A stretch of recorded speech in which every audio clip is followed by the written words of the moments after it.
Hey everybody, a very happy yet tired miasma here. Today I got back from Anime Boston. Went all 3 days. It was a wonderful time. This was my second time going, and my second convention ever. Last year at Anime Boston was my first ever convention, and it was a great time, and it was even more fun this year because I got to go all 3 days, whereas previously I only did two. And if you have the availability, I recommend that you go all 3 days because then you get like a really cool experience of like everything it has to offer.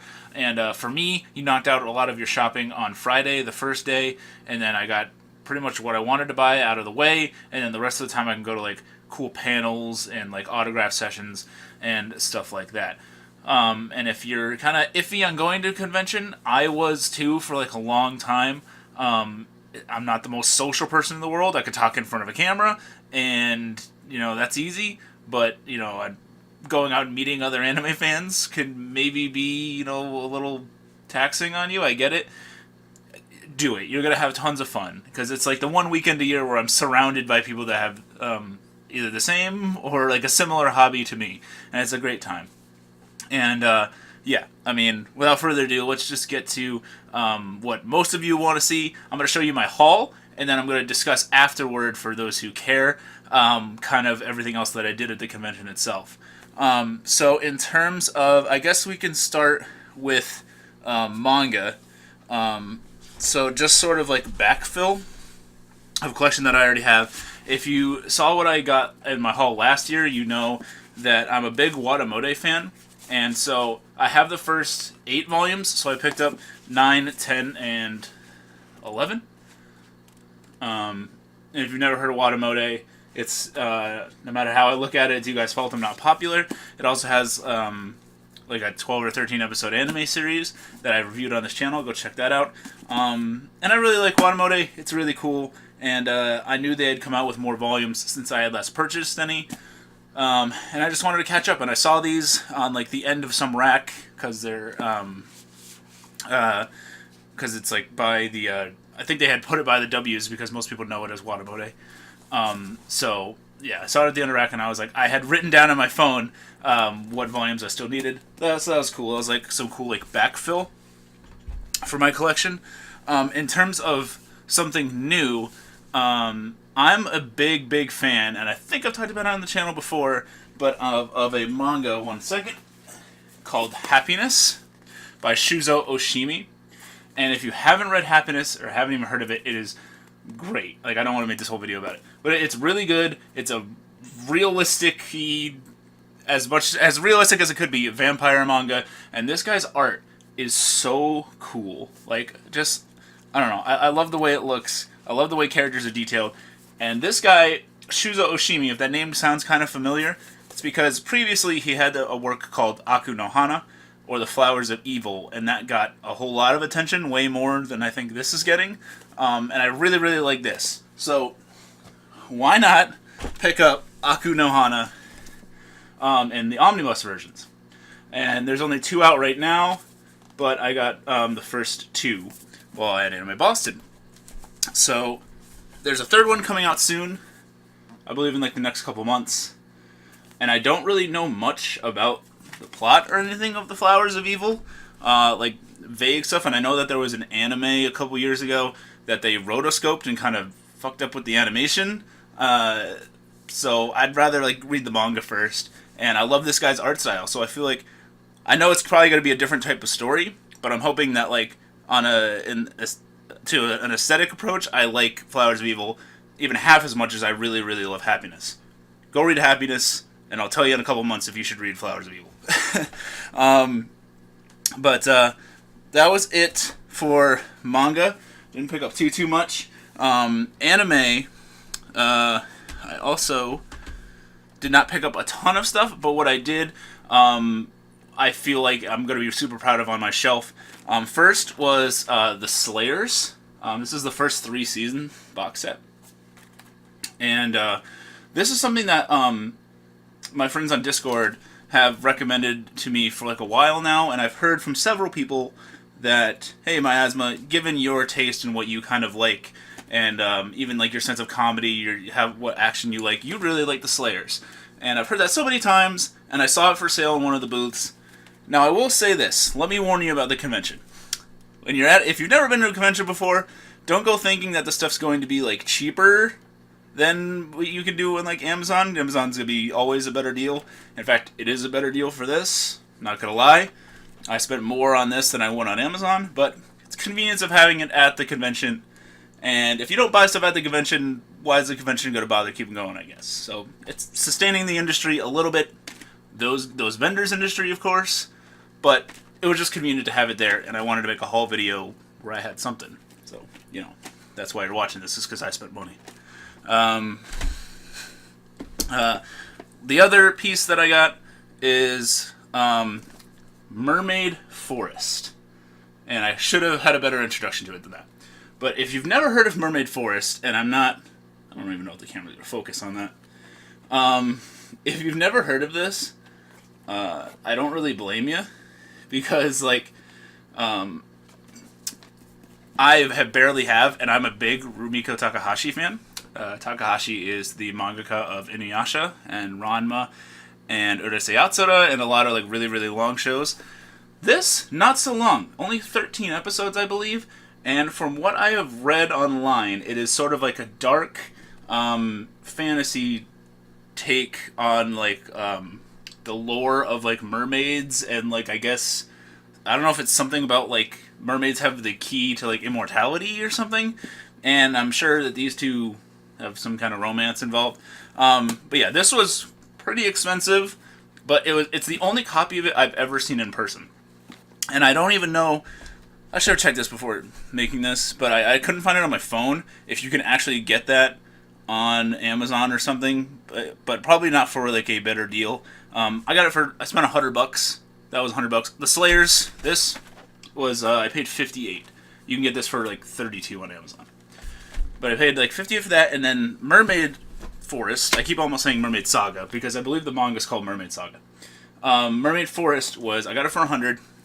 And mostly because I like having some rare stuff in my collection, and I've never seen that box set for it. I've seen the individual DVDs, and the guy had that as well.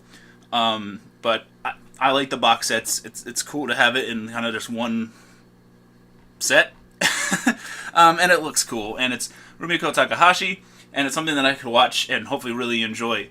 It's art style, and it's not 5 million episodes long like Ranma or Yatsura or those stuff that I probably want to watch someday, but I'm a little scared of, to be honest. Let's see. In terms of non-anime, non-manga stuff that I purchased, I got, I guess it's sort of anime. If you've watched this channel for any good amount of time, you'll recognize this. Probably my favorite item that I got. Oh boy. Is this sick Brandon Heat Gungrave poster. I don't know how well I'm picking that up.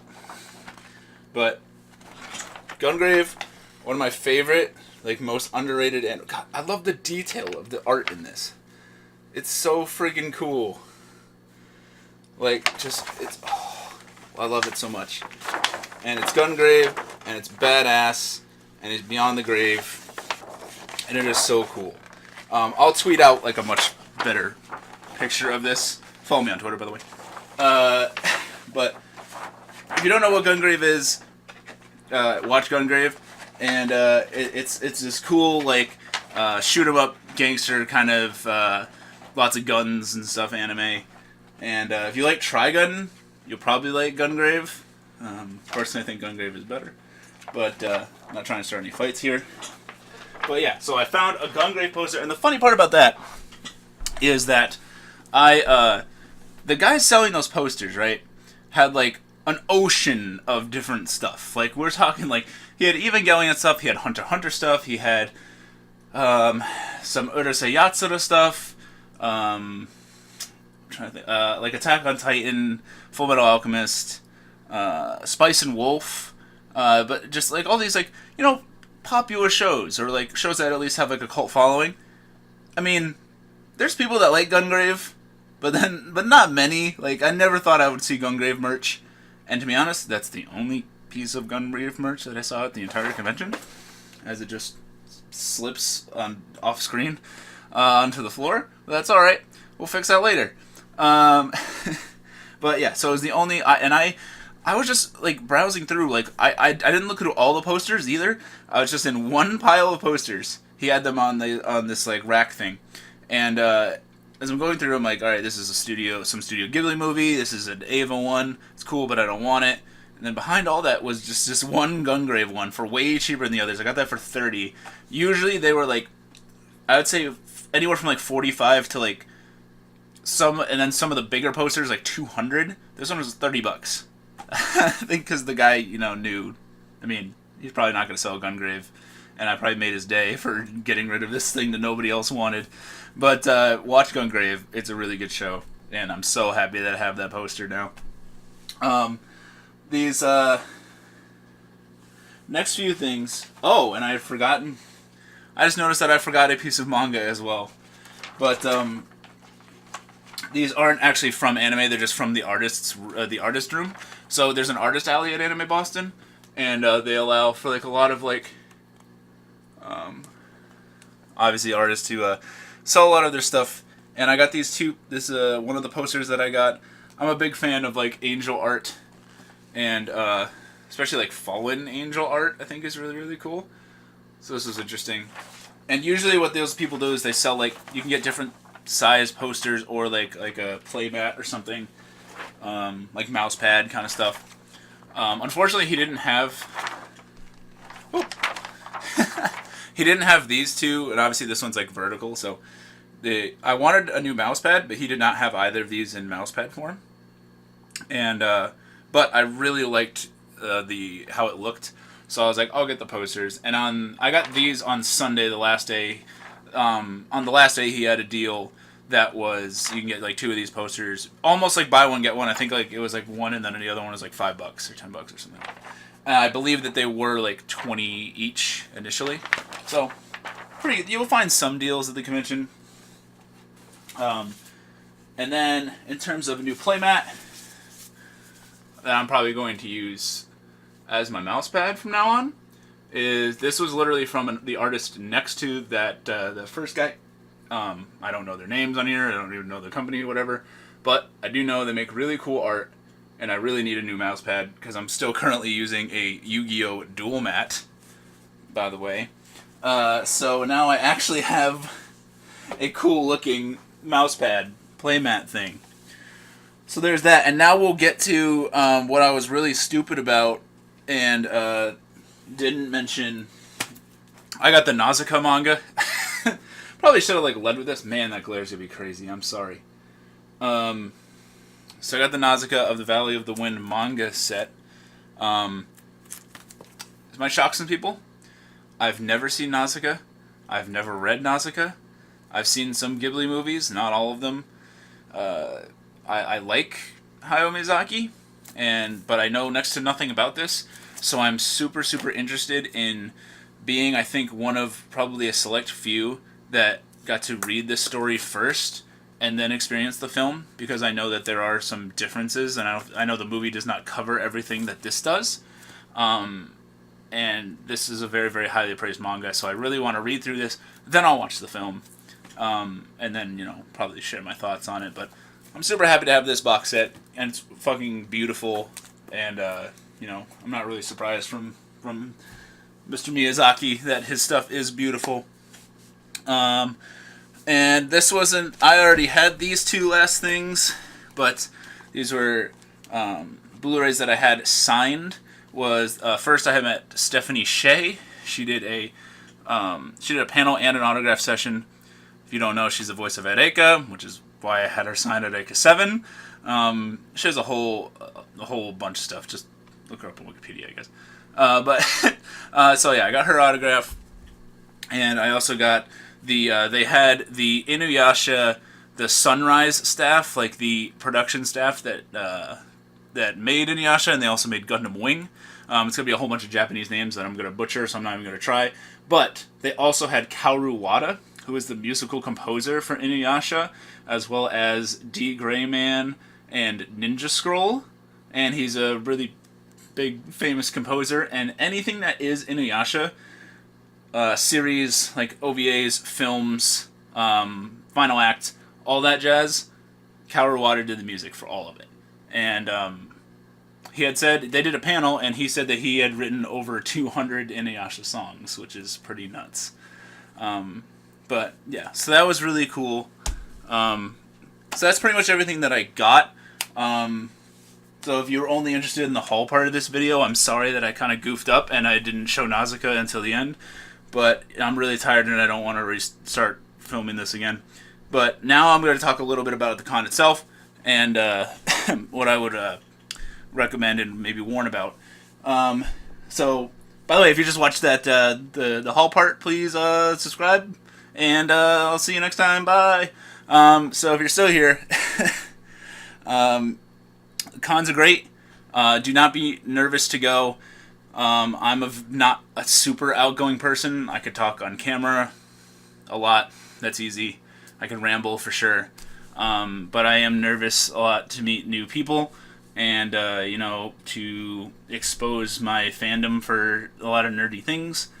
But this is like the one weekend a year where I don't really have to care because everybody likes the same thing or like sort of the same thing. I mean, there's some weird people that are into like some lolly shit at this thing, but yeah, it's a good time.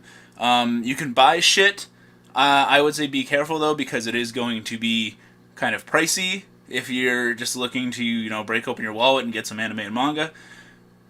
You might want to save that for Amazon and get more maybe like bags or wall scrolls or posters or something like that, or like if you want to check out some cool art from really nice talented artists. I'm sure a lot of conventions have that as well. Anime Boston does for sure. Anime Boston is huge. Maybe start with a small convention.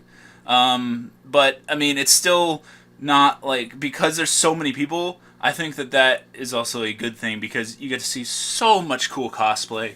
And I really envy those people because I don't have, like, the guts yet. I don't think I really would, but it intrigues me a little bit to be able to like dress up like something and go out in public like that. And because they're not just at the con, like those people are wearing it on the trains and their cabs around their hotels, and like they don't get restaurants. You'll be eating we ate like so many restaurants in like Boston, and like you're like eating your pasta or whatever, and then there's like a Pikachu like 20 feet away. It's just like it's really funny, and it's just so like one of my favorite parts is watching what I call the normies.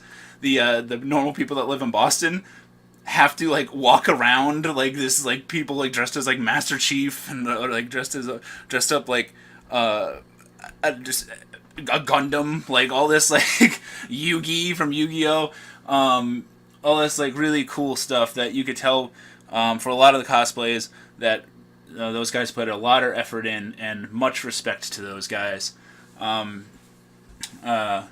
If you are one of those guys, tell me what your coolest cosplay that you ever wore, saw, whatever. Let me know down below because I'm super interested in that. For me, there was this one dude this year who was a trainer. He was a Pokemon trainer riding a Lapras. So he kind of looked like Ash, but then he had built a Lapras like around his waist and like in front of him. So it looked like he was surfing on the Lapras, and he had a Magikarp on a like a fishing pole, and it was really cool. Big props to that guy. But yeah, it's a great time. If you're going to your first convention, I would probably recommend going at least one day. Maybe the 3 days is in the way of your work schedule. That totally makes sense. Maybe 3 days seems taxing. It is. I'm tired, and this was my second one. It takes a lot out of you. It's a lot of walking, and it's there's a lot of people, and people often get sick because there's a lot of germs and stuff going around. So maybe you go like one day or maybe two at first, and then like kind of what I did, and then go to 3 the next year. I think that's a cool way to go about it. If you can, go the 3 days. There's going to be interesting stuff every day. At Anime Boston, they do different panels, they do different autograph sessions, different days. They have a concert. This year they had Flow the guys that did Fighting Dreamers from Naruto, and a lot of cool anime songs. And there's panels and stuff like that. There's the art gallery. There's just so much cool stuff at a convention. Not gonna lie, there is some cringe factor with some of the people that go. I might make another video about that in the future, but I understand we're all nerds here. We're all fans. I tried to brush that aside and focus on the cool cosplay and buying some cool semi-rare stuff that I wanted to get and put on my shelf. And I had a good time with my friends and saw a whole bunch of cool anime and art and met a whole lot of cool people. Went to a whole panel about Inuyasha. That was great. Got to meet Kaoru, which was really cool. But yeah, I had a good time. I'm going to stop rambling about it. You saw what I got. Let me know down below if you have any questions about conventions or whatever. And what's the coolest thing that you yourself have ever gotten at a con? Let me know down below. And as always, this is Miasma from Gyre Media, and I will see you guys next time.